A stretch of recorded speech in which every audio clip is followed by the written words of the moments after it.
Bonjour à tous.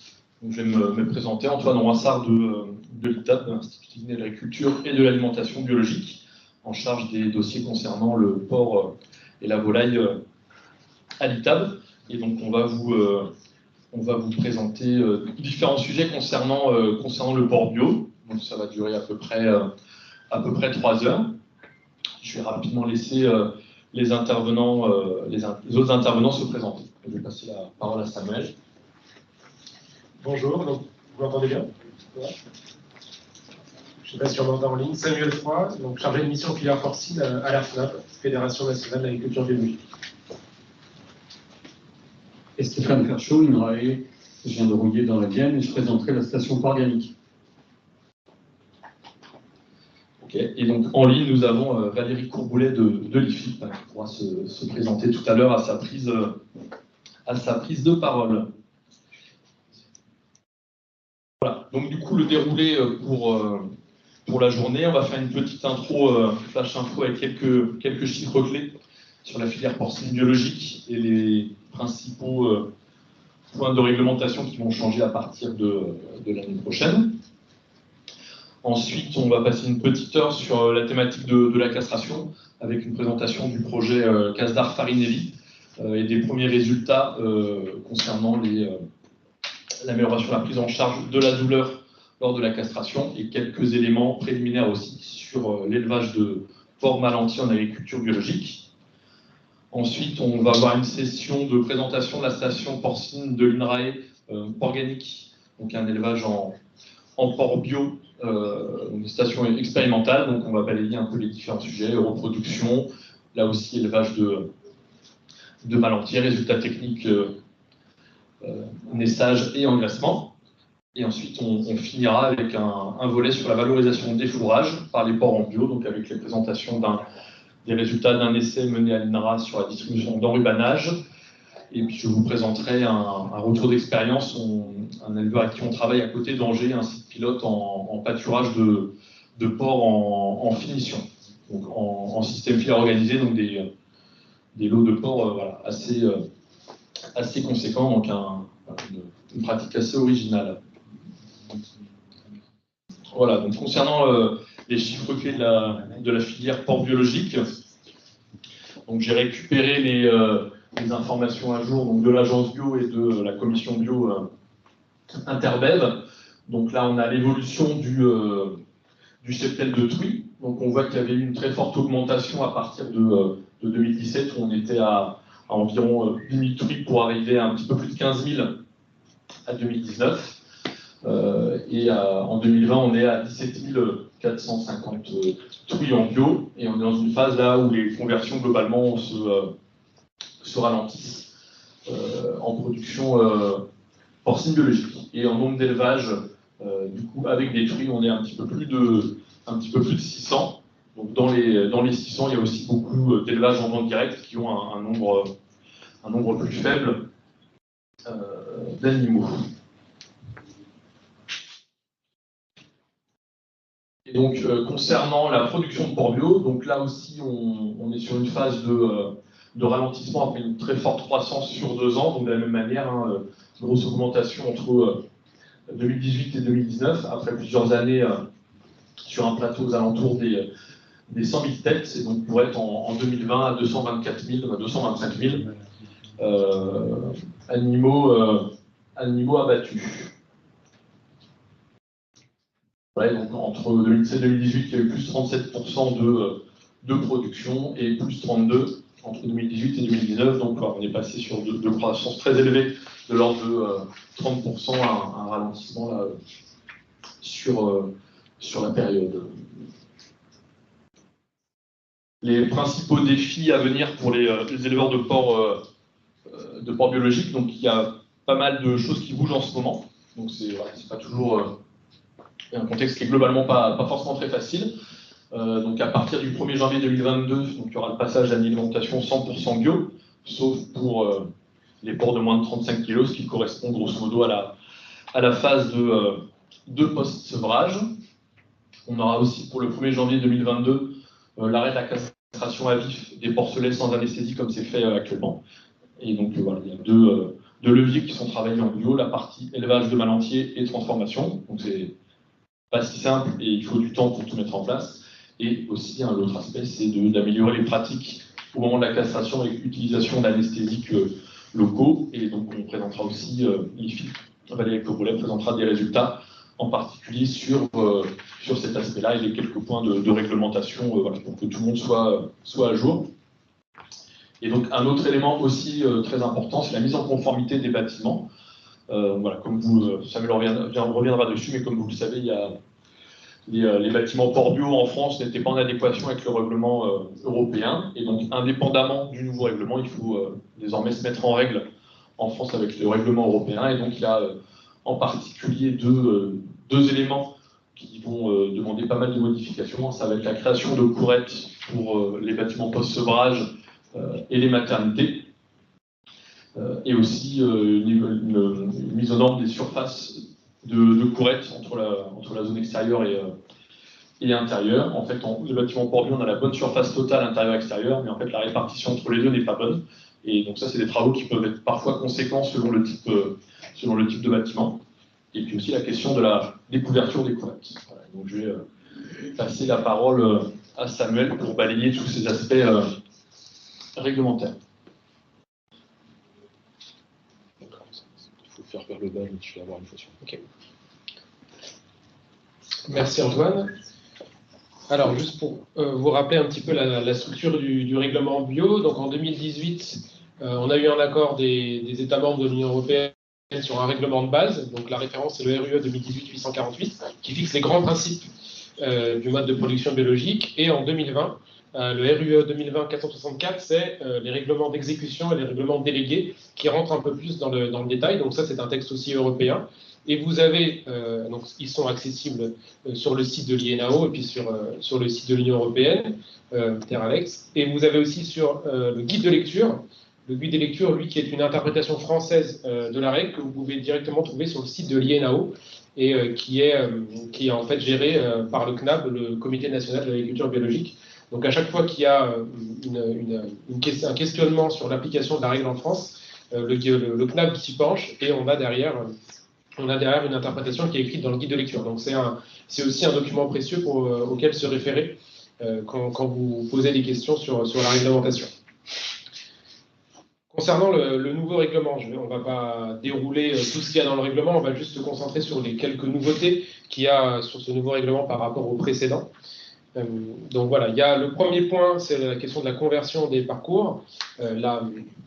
La possibilité de réduire la période de conversion des parcours à 1 an au lieu de 2 ans, elle est maintenue. Mais par contre, on avait aussi pour la conversion des parcours le fait que si aucun traitement n'avait été appliqué sur le parcours dans l'année avant sa mise en conversion, cette durée était réduite à 6 mois. Et aujourd'hui, cette durée de 6 mois, elle est même supprimée. Donc, c'est-à-dire que si sur une parcelle qui va servir pour être un parcours, vous n'avez pas finalement appliqué de traitement non bio pendant l'année précédente, vous pouvez directement l'utiliser pour être un parcours pour vos porcs.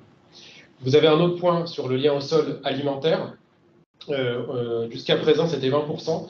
Maintenant, le pourcentage, à partir du 1er janvier 2022, va être porté à 30%, donc 30% minimum d'aliments provenant de la ferme ou de la région, sachant qu'au niveau européen, on n'a toujours pas de définition de ce qu'on appelle région. Et en France, on estime que c'est la région administrative ou le territoire national si on ne trouve pas l'aliment au sein de la région administrative. Donc voilà, c'est toujours pas de définition européenne de région dans le règlement européen. Concernant la part d'aliments conventionnels dans la ration des porcs, il faut savoir qu'à partir du 1er janvier 2022, ce ne sera possible que pour les porcs de moins de 35 kg et que cette dérogation prendra fin au 31 décembre 2026. Concernant la part de C2 dans la ration, là aussi, il y a une petite évolution de pourcentage. Jusqu'à présent, c'était 30%. Aujourd'hui, à partir du 1er janvier 2022, ce sera 25% si achat à l'extérieur. Et par contre, c'est 100% si produit à la ferme. Enfin, un point qui est encore en discussion, c'est le délai d'attente avant commercialisation du porc dans le cas où on administre un traitement allopathique. Là, on ne sait pas encore si le temps d'attente légal lié au traitement doit être doublé en bio ou si c'est au moins 48 heures. Aujourd'hui, il n'y a pas encore de position de l'Union européenne là-dessus. Il devait se prononcer en juillet et finalement, on n'a toujours pas d'informations là-dessus. Donc, à ce stade, élément à suivre. On devrait, j'espère, avoir les éléments d'ici le 1er janvier. Voilà, et dernier point, mais qui concerne, je pense, beaucoup moins les porcs, c'est juste c'était par rapport au monogastrique, mais l'interdiction des lacto-remplaceurs pour l'allaitement. Enfin, par rapport aux densités, il y a juste un petit ajout qui a été fait au niveau du nouveau règlement, c'est l'ajout d'une catégorie, des porcs jusqu'à moins de 35 kg, où pour les surfaces intérieures, il faut qu'on soit à une densité de 0,6 m² par tête, et pour les surfaces extérieures, les actes d'exercice, à 0,4 m² par tête. Donc petite évolution. Voilà en gros pour les grands changements concernant l'entrée en vigueur du nouveau règlement, donc au 1er janvier 2022. Donc ça va s'appliquer à l'ensemble de l'Union européenne. Et comme le disait Antoine, on a aussi un sujet important en France, c'est l'adaptation des bâtiments, car ça fait 3-4 ans maintenant que c'est en discussion. L'INAO et l'administration souhaitent que les bâtiments français se mettent en conformité avec la règle européenne, ce qui n'était pas le cas pour beaucoup d'entre eux. Il y avait eu une enquête INAPOR à l'époque, et c'est vrai que pendant longtemps, le modèle de production français Système paille avait fait l'objet d'un consensus au niveau de l'administration, mais aujourd'hui il y a une peur aussi d'être attaqué par l'Union européenne du fait que voilà, une partie des bâtiments, par exemple sur les maternités, ne prévoit pas de courettes. Également un problème, comme le disait Antoine, sur la modulation des surfaces intérieures et extérieures. Donc voilà, c'est tout. Et la question aussi de la découverture des courettes. Aujourd'hui, les courettes sont en général complètement, sont totalement couvertes. Et ça, l'administration ne veut plus l'accepter. Donc, on a un ensemble de sujets au niveau du bâtiment qui est quand même un vrai questionnement pour la filière.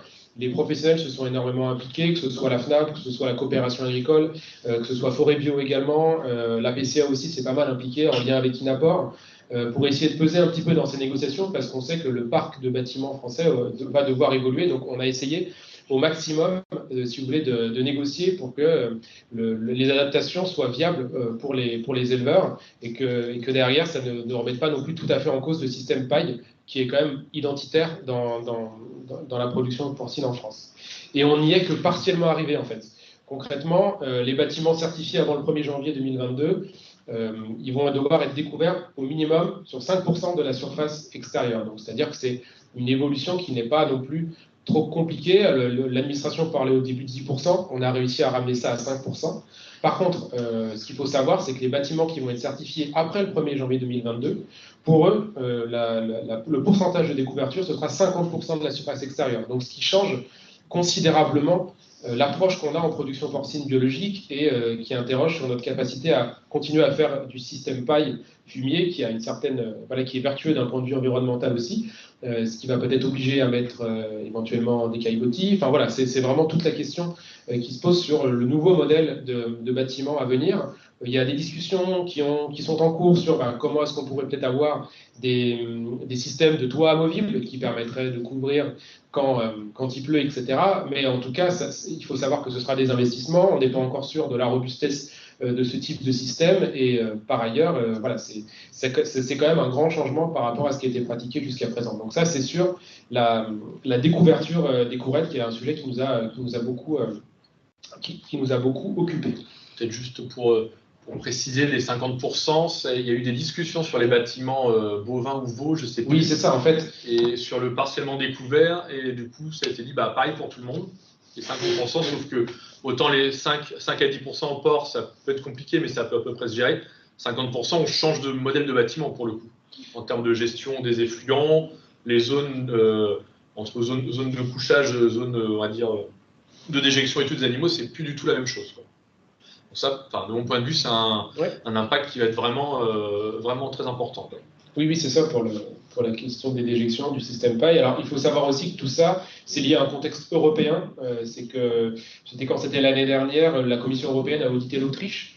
Et ce qui est remonté quand ils ont vu les modèles de bâtiments autrichiens, qui ressemblent un petit peu au modèle de bâtiment que nous, on a. On est un peu les deux pays avec un système similaire. contrairement aux Allemands ou aux autres pays du Nord. Voilà, ce qui est remonté, c'est que la Commission européenne demandait aux Autrichiens de se conformer à un 50% aussi de découverture de la courette. Alors avec peut-être des aménagements dans des zones où il y a pas mal de pluviométrie, mais globalement la règle qui a été retenue c'était 50%. Et donc l'administration française souhaite s'aligner en fait sur ce 50%, alors que dans le règlement, la découverture c'est mentionné comme étant elle peut être partielle, mais on n'est jamais allé sur les 50%. Donc c'est vraiment une interprétation qui est liée aussi à l'interprétation de la Commission européenne sur ce qui a été fait en Autriche. Donc on est pris là dans une discussion qui dépasse la France, mais en même temps, ça a des implications très concrètes sur nos modèles d'élevage.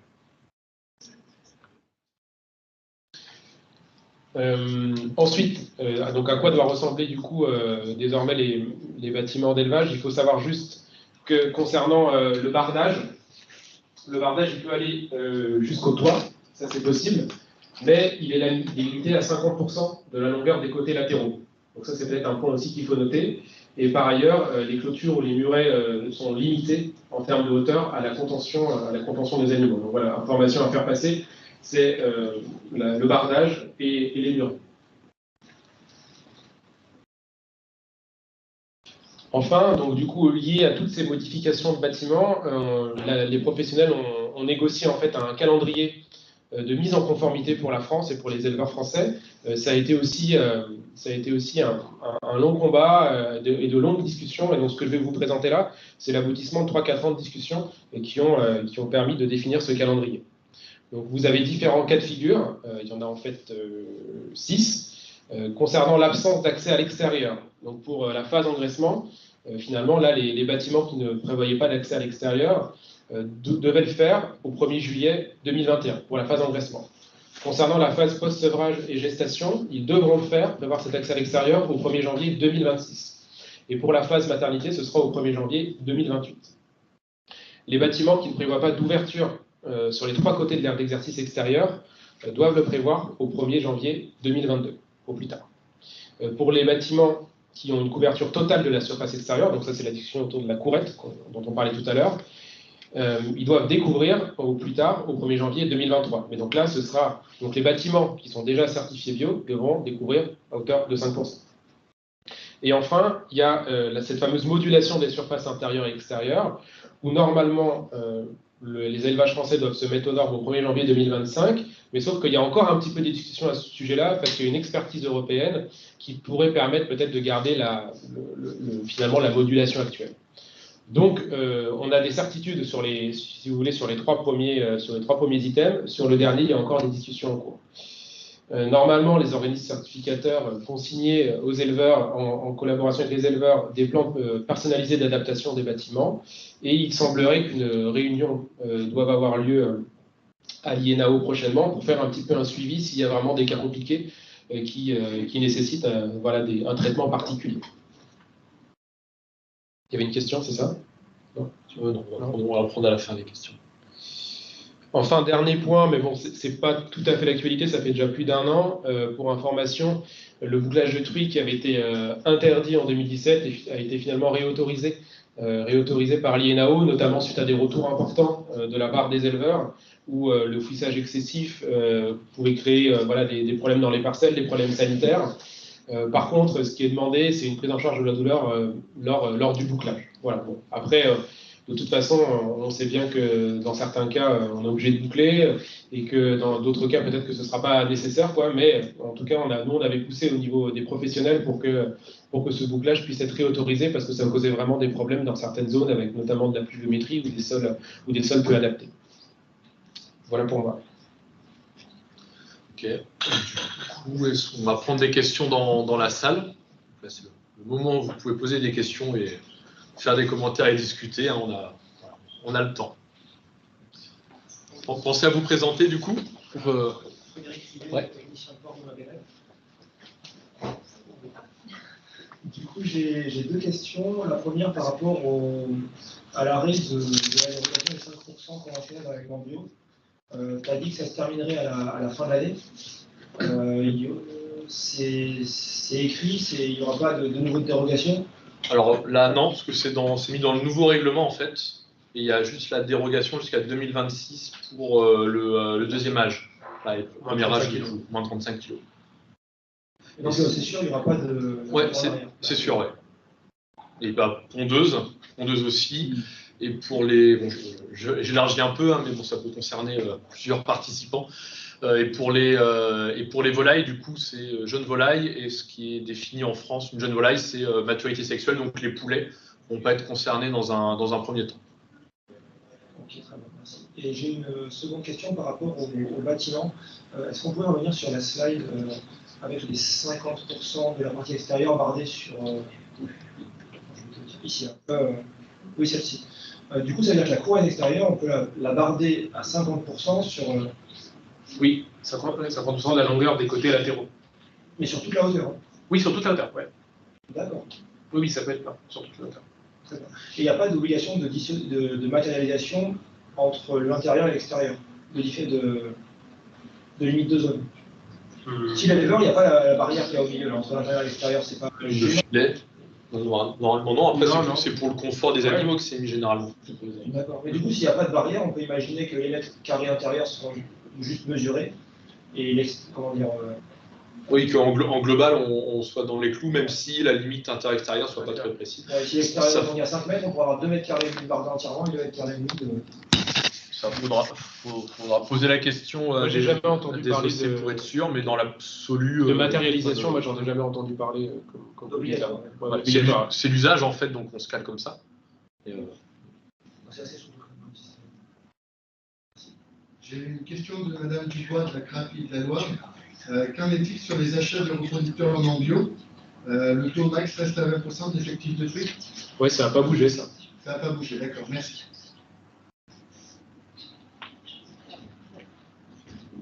Par rapport à la hauteur des murets, parce que c'est hauteur limitée à la contention des animaux, puisque par rapport à la biosécurité, c'est 1,30 m. Sinon, ils seront obligés de refaire une voiture. Oui, alors après, la réglementation générale, elle s'applique de toute façon aux élevages bio, donc c'est ça qu'il faut. Voilà, donc. Mais c'est ce qui est écrit dans le règlement. D'accord, oui. Mais ça ne dépendra pas s'ils montent les murs à 1,30 m. Pour moi, la réglementation générale s'applique au-delà. Donc là, il y a une obligation qui va plus loin, et qui s'applique à tous les élevages en France. Ouais. Par contre, effectivement, ça vaut peut-être le coup peut-être d'anticiper et de voir dans le guide de lecture si ça peut être précisé, parce que typiquement, quand il y a des éléments du genre hauteur limitée à la contention des animaux, on peut débattre pendant 10 000 ans si c'est 70, 80, etc. S'il y a un autre règlement qui fait que de facto il faut être là, c'est mieux de poser la question pour que ce soit écrit, que ce soit clair, plutôt que des éleveurs soient mis en difficulté parce que c'était pas clarifié, quoi. Oui, c'est sûr que la formulation est sujette à interprétation. Ça, je suis d'accord avec toi. C'est exactement comme le partiellement couvert. Ça veut dire quoi, partiellement couvert? C'était 5, finalement c'est 50. Bon, dans les deux cas, c'est partiel, mais c'est pas pareil. Merci. Est-ce qu'il y a une dernière question sur ce sujet? Je vais juste faire un petit commentaire pour Oui. la réglementation alimentation. Il y a aussi la problématique des levures qu'on pouvait utiliser en tant que matière première, et en fait qui vont être considérées comme matière première agricole, donc qui devront être bio, et il y en a très peu disponibles sur le marché.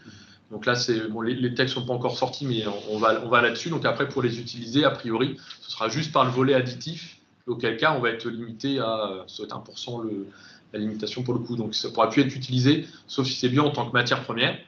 Après, à voir si ça peut potentiellement être inscrit dans les 5% de matière première conventionnelle.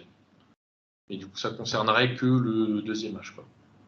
Donc ça, tout n'est pas encore clarifié là-dessus.